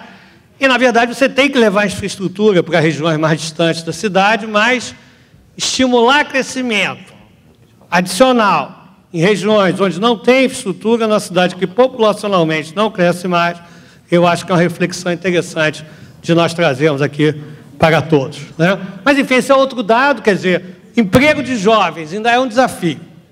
E se nós quisermos enfrentar a questão da violência, a questão da criminalidade, a questão do Estado paralelo, que é uma particularidade do Rio, toda a metrópole tem violência. Mas uma coisa interessante, o Cláudio trabalha muito na questão da gestão, é que o número de homicídios por 100 mil habitantes no Brasil varia muito de Estado para Estado. O que mostra que a gestão na área de segurança pública tem um papel muito importante. Hoje, São Paulo tem 1/3 da taxa de homicídios que o Estado do Rio de Janeiro tem. E caiu brutalmente nessa década a taxa de homicídios em São Paulo. Mas, enfim, então, para nós enfrentarmos a questão da criminalidade, a questão da violência, a questão dos estados paralelos, nós temos que oferecer perspectiva para os nossos jovens. Temos que oferecer empregos. Isso ainda é um desafio, e, nesse sentido, a perspectiva de investimentos para o Rio de Janeiro, a perspectiva de crescer na área turística, que é altamente intensiva em trabalho e emprego de jovens, é um desafio que ainda está colocado para a gente avançar nessa direção. Isso aí é o seguinte, o Rio de Janeiro, e o Cláudio também tocou nisso, sempre foi conhecido como a capital da informalidade. E, quando eu digo para vocês, às vezes, desconfiarem de economista, inclusive de mim, acho que deve sempre, desconfiar é sempre uma coisa boa, né, Wagner? Até porque o conhecimento caminha assim. Economista, às vezes, acha que é o dono da verdade, e, às vezes, nós falamos algumas barbaridades também e coisas equivocadas. Os economistas diziam que o Brasil, enquanto não fizesse a reforma trabalhista, o emprego formal não cresceria. Foi só a economia voltar a crescer mais a partir de 2004 que o emprego formal no Brasil explodiu. O que não quer dizer que não tenha que fazer a discussão da reforma trabalhista. Enfim, claro, sempre se deve discutir tudo e talvez seja interessante fazer algumas mudanças. Mas isso não impediu o emprego formal crescer e crescer muito mais do que o informal. O emprego com carteira nas metrópoles cresce 40%, sem carteira só 9,5%, de 2002 a 2010. É a série mais longa com a mesma metodologia dessa base de dados, da Pesquisa Mensal de Emprego. O conta própria, que pega desde o profissional liberal até o camelô, mas é mais o trabalho precarizado, muito precarizado, cresce menos do que o com carteira. Tá certo? E o curioso na cidade de Janeiro, na região metropolitana, é que nós estamos próximos no emprego com carteira e nós tivemos na cidade de Janeiro uma queda de 14% do emprego sem carteira. E o emprego por conta própria também praticamente não cresce. Ou seja, se o Brasil formalizou, a cidade do Rio de Janeiro e a região metropolitana muito mais ainda, o que é importante, que a pessoa pode ter seu crédito, a pessoa tem um trabalho menos precário, vai ter seu fundo de garantia, sua aposentadoria, isso é muito bom e é muito importante. Bom, isso vai fazer, inclusive, com que a região metropolitana, isso aí é o seguinte, é o total de ocupados, emprego com carteira, sem carteira, conta própria, empregadores, que são todo tipo de empregadores, e serviço público. Se nós olharmos a coluna aqui do emprego sem carteira, nós vamos ver que 18% das pessoas no Brasil ainda trabalham com emprego sem carteira. E na cidade do Rio de Janeiro é só 14%, e na região metropolitana é 17,9%. Ou seja, a informalidade no Rio de Janeiro, tá certo? Caiu muito, e na verdade hoje nós temos um percentual de emprego sem carteira menor do que a média das metrópoles. Isso é um dado que tem a ver com a discussão da cidade de Janeiro do ponto de vista territorial. E hoje, se vocês olharem, onde é que o Rio de Janeiro está crescendo? Ele está crescendo na Barra, Jacarepaguá, e está crescendo na Zona Oeste tradicional, que é Santa Cruz, Bangu, Campo Grande, Realengo e Guaratiba. Essa tabela aqui mostra a região, as áreas de planejamento da cidade. Eu vou explicar para vocês o que é isso. A P1 é a zona central e portuária. Na zona central e portuária estão 33% dos empregos e menos de 4% da população morando. Ou seja, a zona portuária e central tem emprego e não tem moradia. A P2 é o circuito de classe média. Zona Sul, mais as regiões administrativas de Vila Isabel, pega Grajaú e Tijuca. A P2 tem uma parcela inferior a 20%, tanto do emprego quanto da moradia. A P3 é a nossa zona suburbana. A P3 tem quase 40% da população morando lá e tem 21% do emprego. Então, quase metade da população carioca ainda mora hoje na zona suburbana. A P4 é Barra e Jacarepaguá. Com todo o crescimento que teve, a P4 tem menos de 15% da população e 11% do emprego. Olha, eu pergunto aqui, e Barra da Tijuca tem 5% da população. Qual seria a prioridade mais importante para a cidade do Rio de Janeiro? Levar o metrô para a Barra ou transformar o trem suburbano em metrô de superfície? Então, é uma discussão importante que a questão territorial traz. É claro que quem mora na Barra da Tijuca provavelmente vai ter um lobby maior do que quem mora na Penha ou no Complexo do Alemão. O Adib Jatene costuma dizer que o pior problema do pobre é que o amigo dele também é pobre, né? Ele não tem nem para quem recorrer. Mas então, e a P5? Tem 30% da população e menos de 7% do emprego. E não vai ter muito mais do que isso, gente, porque a CSA empregou 30 mil na obra e vai empregar 30 mil na gestão, direto. Então, a Zona Oeste está crescendo, a indústria lá está crescendo, tem que crescer mais. Agora, tem que crescer mais empregando quem já mora lá. Não tem que crescer mais com Minha Casa Minha Vida, 70% lá. O número de novas unidades habitacionais, Wagner, nessa década, cresceu de 2 mil para 18 mil licenciamentos na AP5. De 2 mil para 18 mil novos licenciamentos de unidades habitacionais. Aí eu pergunto, essa região não tem infraestrutura, não tem emprego, como é que a gente vai fazer? Tá certo? Onde é que tem que adensar a população? E o Sérgio Magalhães, que é um excelente arquiteto, costuma nos ensinar que a cidade de Janeiro já é uma das mais esgarçadas do mundo. Adensar a população na P1. Nesse sentido, o projeto da prefeitura está absolutamente correto.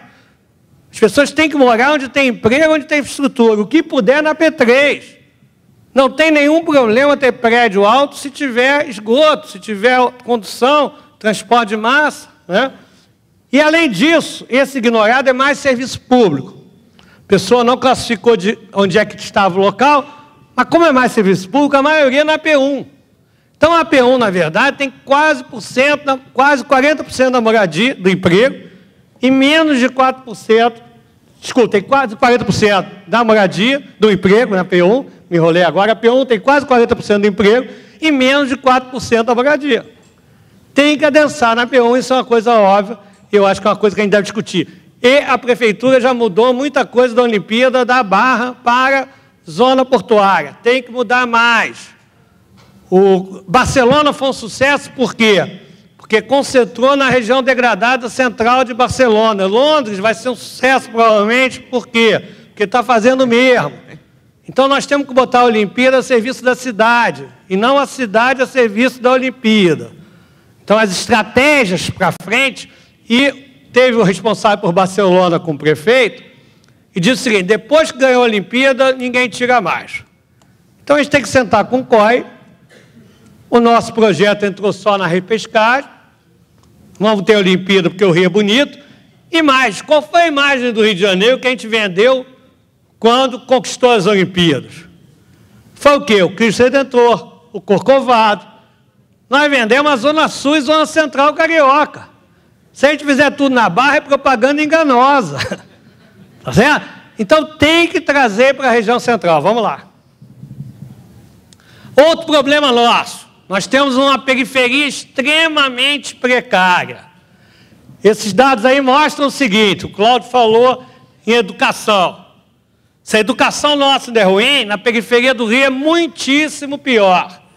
Isso são os dados do IDEB para o ensino fundamental, e eu fiz uma comparação das notas das metrópoles do Rio de Janeiro, São Paulo e Belo Horizonte. E aqui estão das piores notas para as melhores. Todas as piores notas entre todos os municípios das três metrópoles estão na periferia da cidade do Rio de Janeiro. Todas. A periferia da cidade de Janeiro é um caso de polícia, no sentido de que tem que ter um investimento pesado social lá. Tem pouco emprego, não tem infraestrutura, tem problema educacional.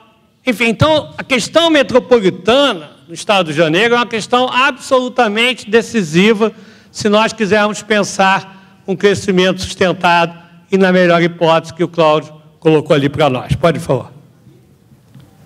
Bom, isso aí é a variação dos estabelecimentos por região do estado do Rio de Janeiro. Tem bastante dado nessa tabela, mas outra coisa que se passou a dizer a partir de 95. O Rio de Janeiro agora cresce no interior. A metrópole está mal, o interior está bem. Na verdade, a crise do estado do Rio de Janeiro até essa década era uma crise do estado como um todo. Não tinha crescimento nem na capital, nem no interior. Se nós pegarmos aqui por região, tá certo? Olha aqui, o estado do Rio de Janeiro cresce o número de estabelecimentos formais, 19%, o Sudeste 33% e o Brasil 44%. Crescemos muito abaixo. Do ponto de vista das regiões do estado do Rio de Janeiro, quem é que cresce acima? Norte Fluminense, 40%, efeito do petróleo extraído da Bacia de Campos, de royalties.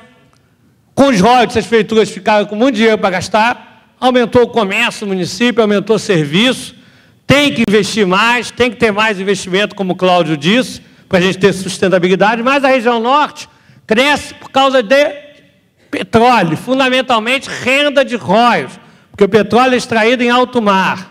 A outra região que cresce é a Baixada Litorânea, Cabo Frio, Búzios, também é royalties. Não é turismo, 56%. Aí foi a indústria automobilística para o Médio Paraíba. Então lá está crescendo muito. Não está. Cresceu o número de estabelecimentos só 22%. Quase 50% abaixo do Sudeste. E aí, Cláudio, isso aí traz uma outra discussão que é importante. Não basta atrair o grande empreendimento.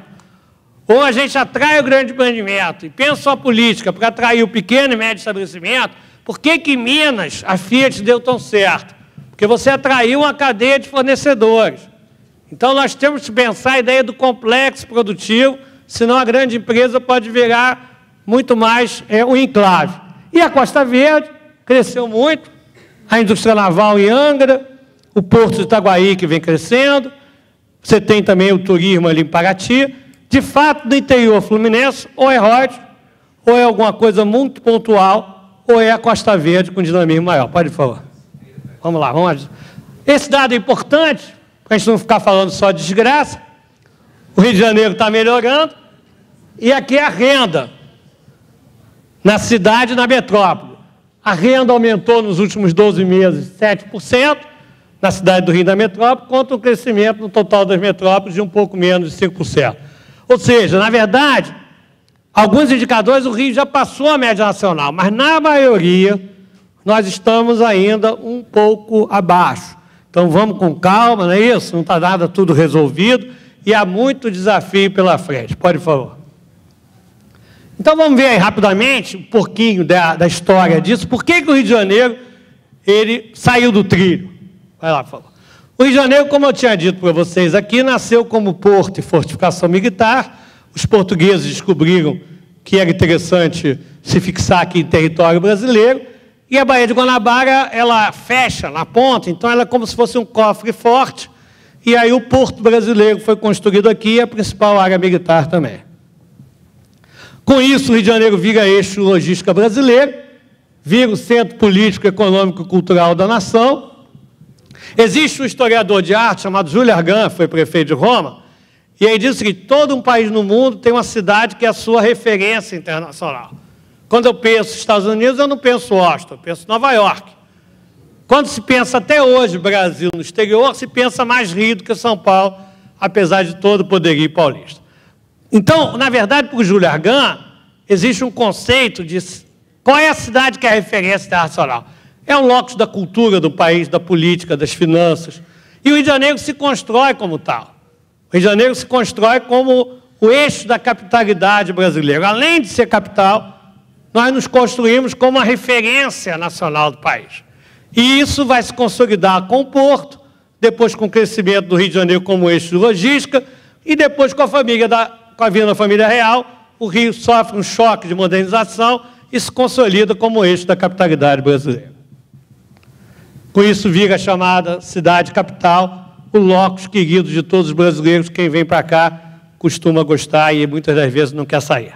Pode falar. O Brasil, ele muda muito a questão da autoestima.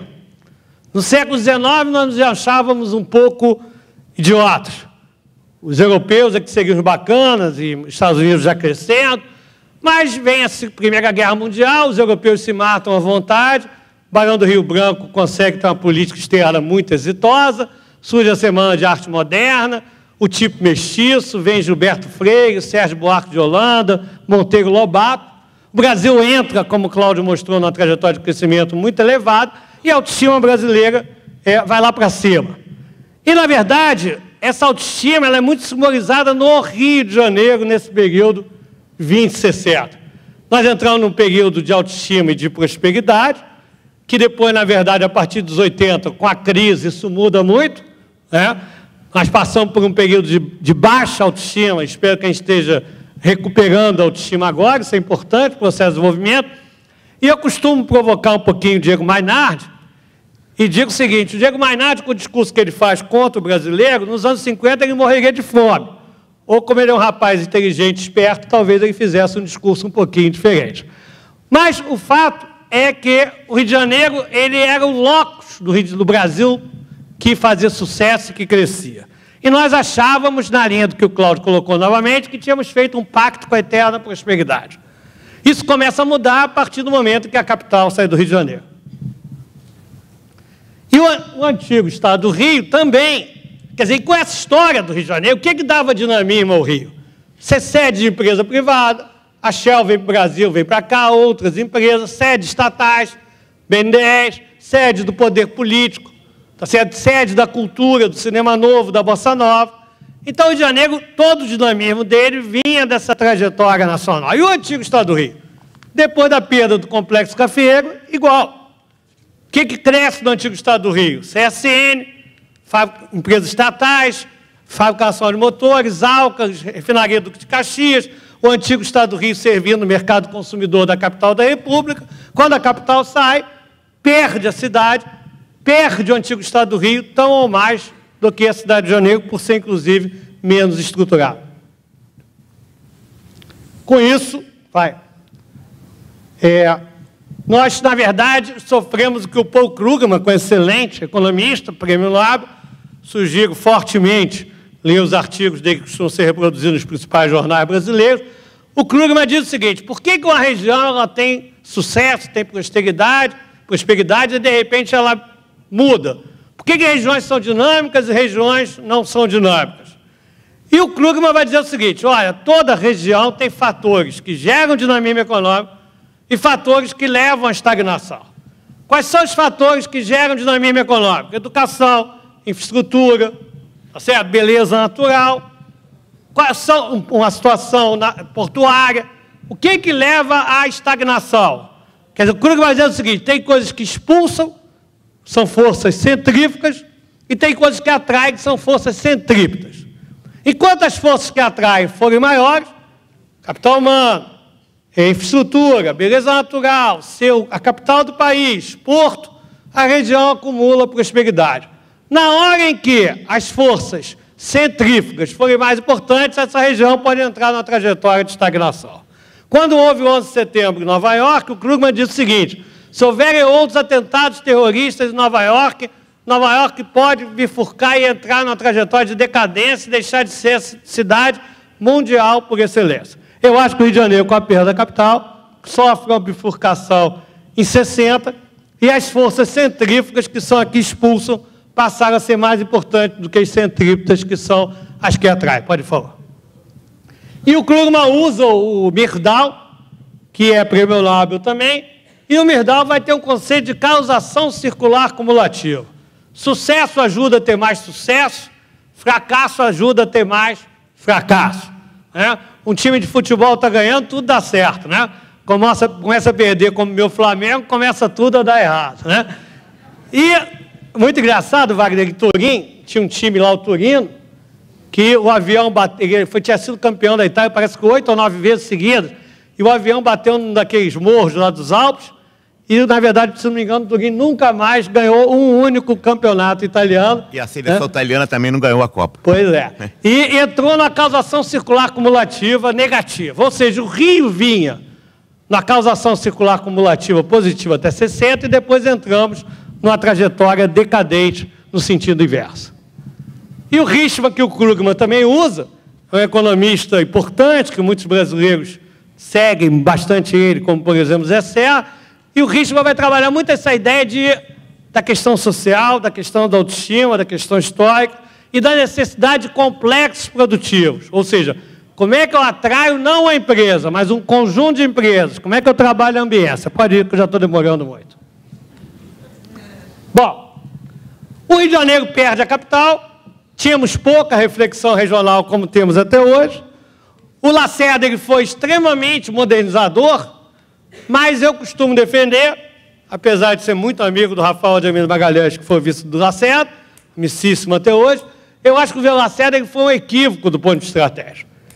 Ele trabalhou muito a ideia de distritos industriais, que na verdade fracassaram.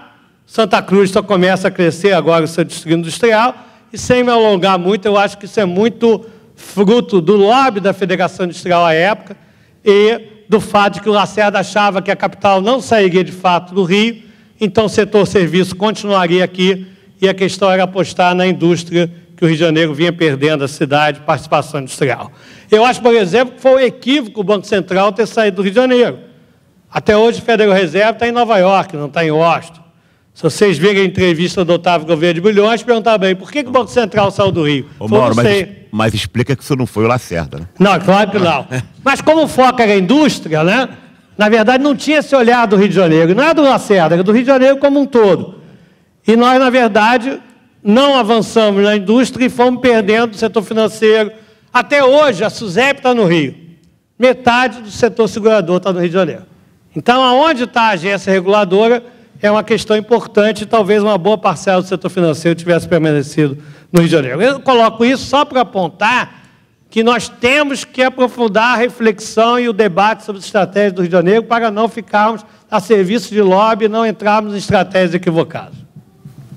O antigo Estado do Rio, pós-60, vive uma crise enorme.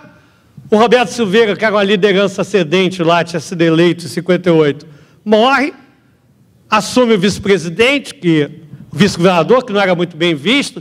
Se tiver algum parente dele aqui, na verdade foi um equívoco da minha análise.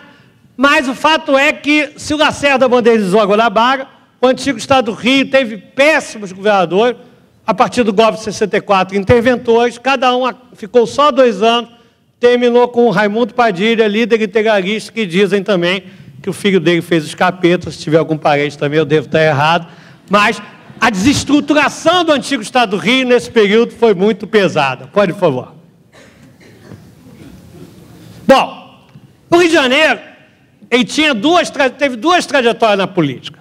Como o Rio era um espaço nacional, o Rio de Janeiro mandava para o Congresso Nacional os principais líderes brasileiros. Carlos Lacerda era o principal líder no Brasil da UDN. As principais lideranças do PTB estavam, via de regra, no Rio de Janeiro.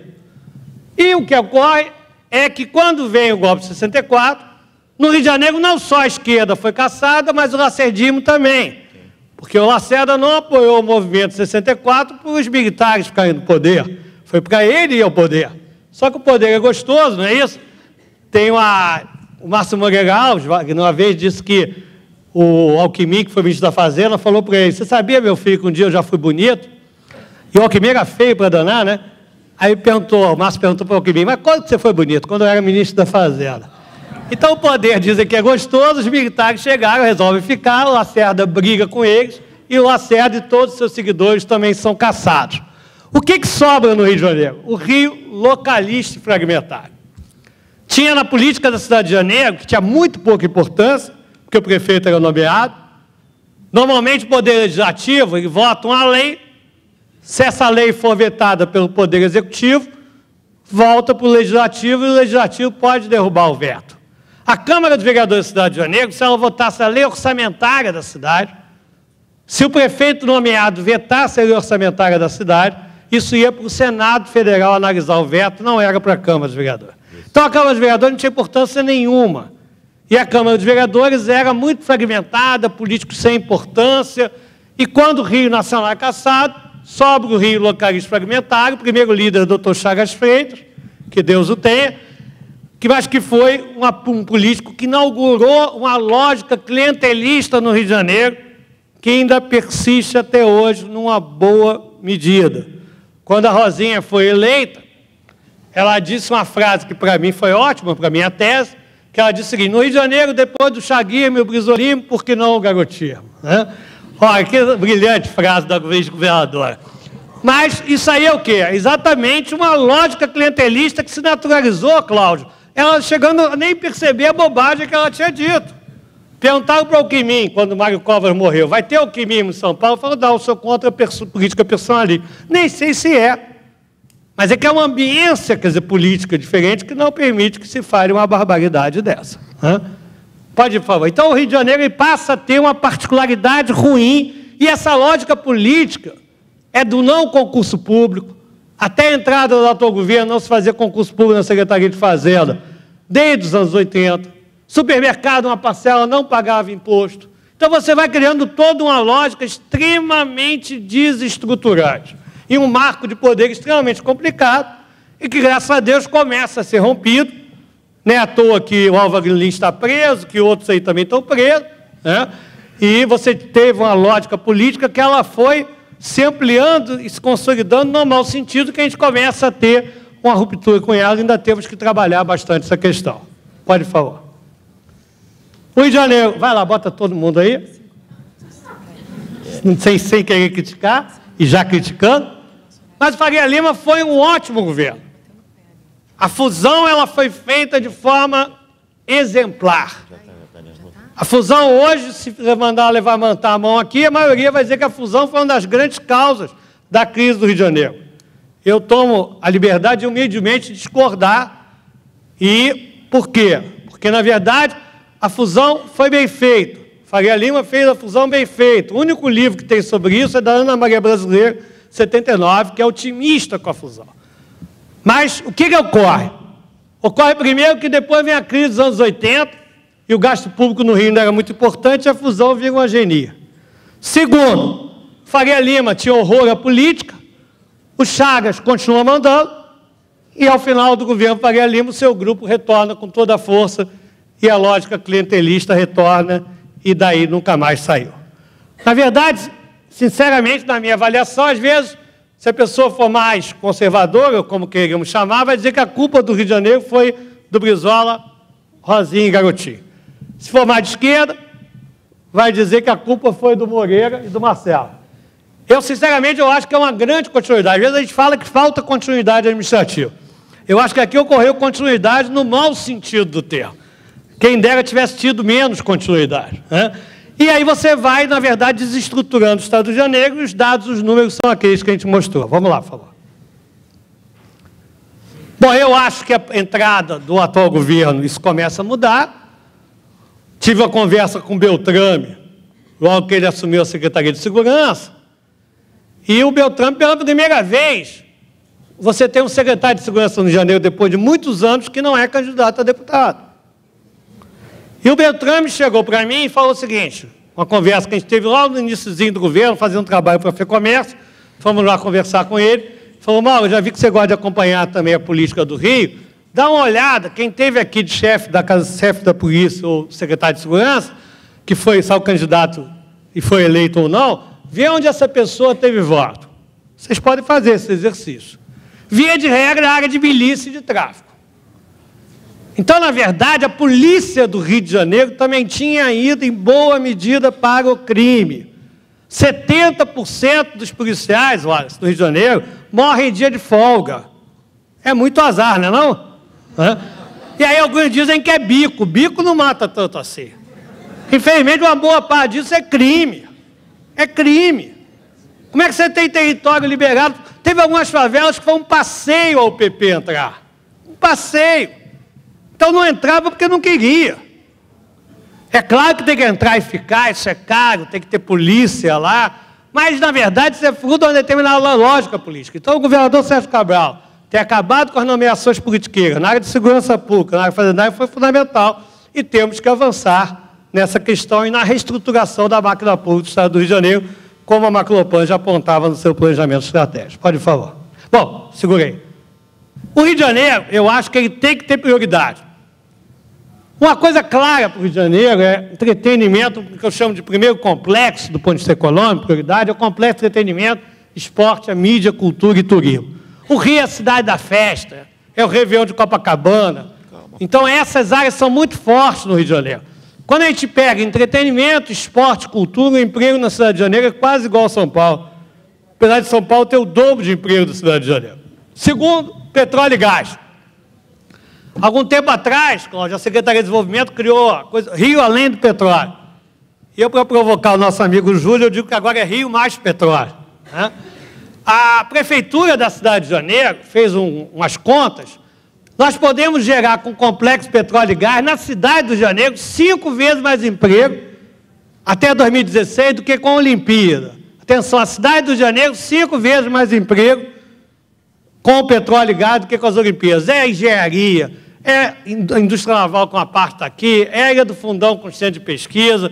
Então, essa questão do complexo petróleo e gás é importante e não vai ficar no Rio se a gente não trabalhar por isso. Tá certo? O gasto com saúde é crescente, nós temos ainda a indústria farmacêutica aqui, o Comperj hoje é uma incógnita, se vai ser polo petroquímico ou se vai ser só a refinaria. Na verdade, está se segurando essa discussão por causa da eleição, mas espero que o Comperj seja de fato um polo petroquímico, a gente pode ter matéria-prima para crescer a farmacêutica, temos equipamentos médicos de fábrica aqui, temos a Fiocruz aqui, temos uma área de pesquisa forte na área de saúde, então eu acho que uma terceira área muito importante é o chamado Complexo da Saúde de Nova York, que hoje investe muito nisso. Só concluindo, então, segura. Primeira questão para o futuro do Rio de Janeiro.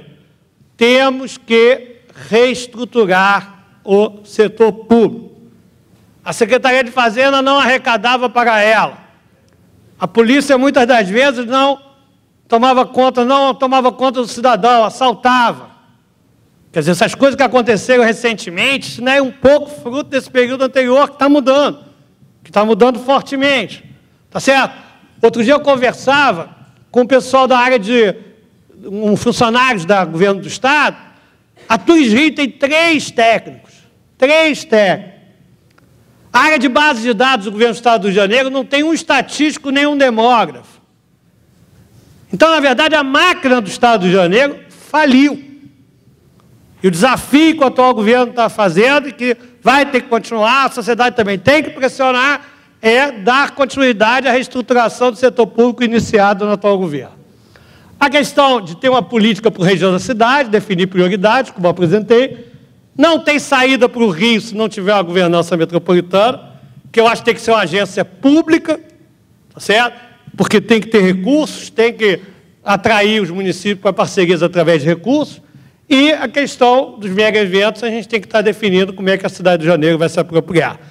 Gostaria de, talvez, também depois, se a gente for discutir também Brasil, eu acho que a questão do dever de casa elas sempre podem também ter visões um pouco diferenciadas.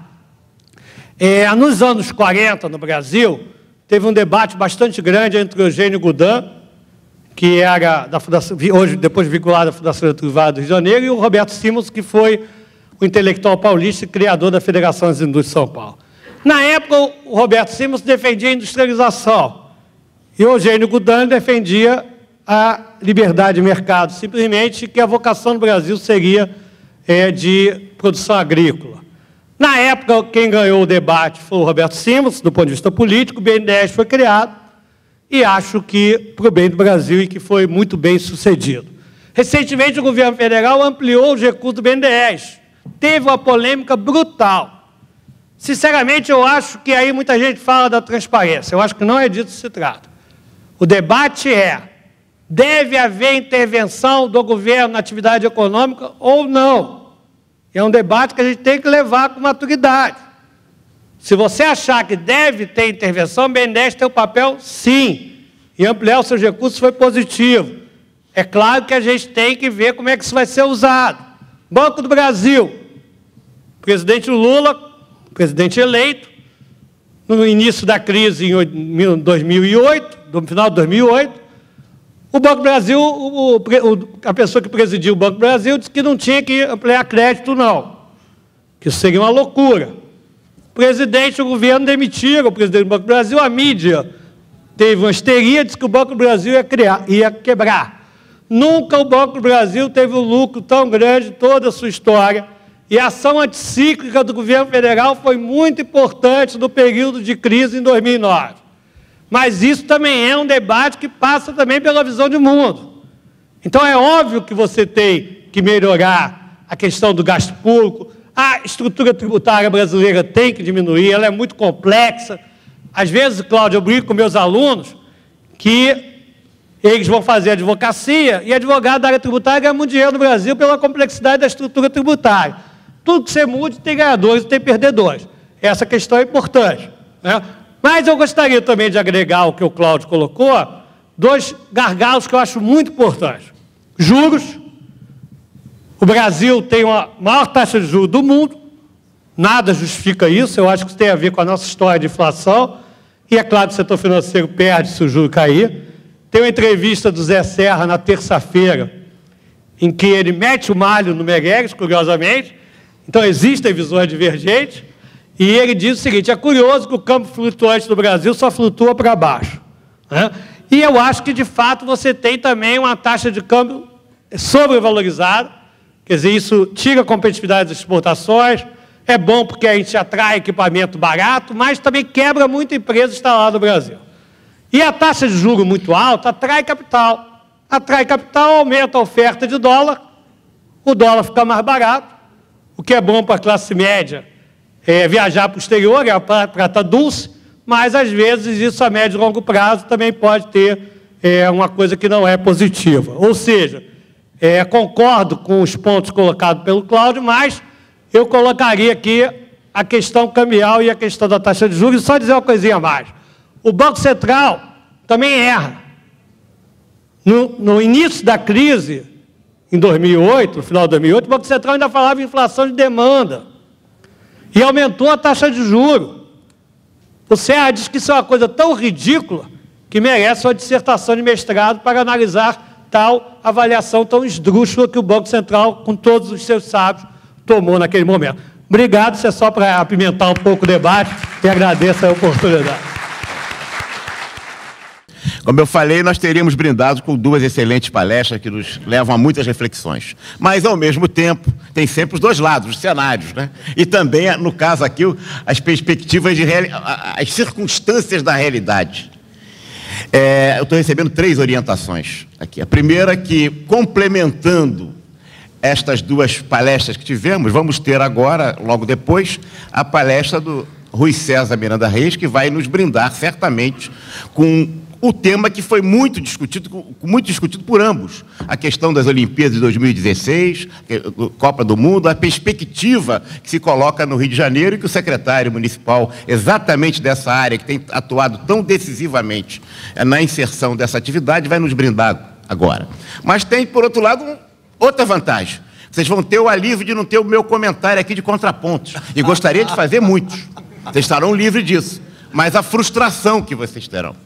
Porque, infelizmente, dado o adiantado da hora, eu vou ser obrigado a passar as perguntas que já temos aqui para os conferencistas e cortar o debate, que é sempre muito desagradável e frustrante. Mas, em compensação, vocês vão ter o Rui César, que vai certamente brilhar muito.